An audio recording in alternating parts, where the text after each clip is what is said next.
Oui, donc nous sommes au port de La Rochelle pour faire un contrôle de niveau 3 d'un navire battant pavillon étranger et desservant la France.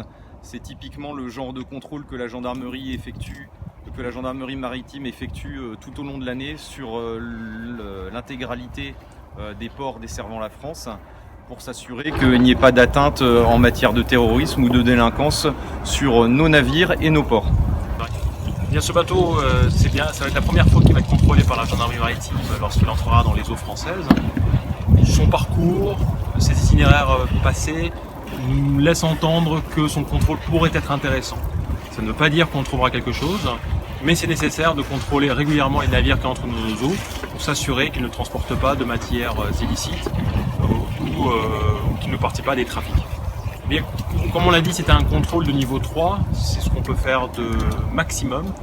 Donc il y avait plusieurs équipes, deux équipes à bord, une équipe contrôle des documents du navire, une équipe de visite, notamment avec un appui cynophile spécialisé, donc une équipe chien sur tout ce qui est détection d'explosifs, d'armement, de munitions, une autre équipe spécialisée dans le stupéfiant, et enfin une troisième équipe en plongée.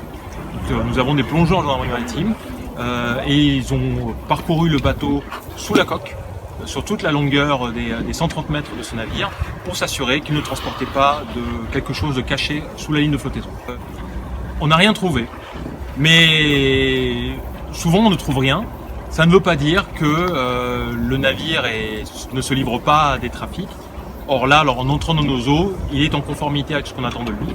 Il a été contrôlé, ça ne veut pas dire non plus qu'on ne le recontrôlera pas à l'avenir. Il faut savoir que sur 90% du trafic de marchandises passe par les océans. C'est-à-dire que si la marchandise passe, c'est la délinquance qui passe aussi, d'où la nécessité de surveiller.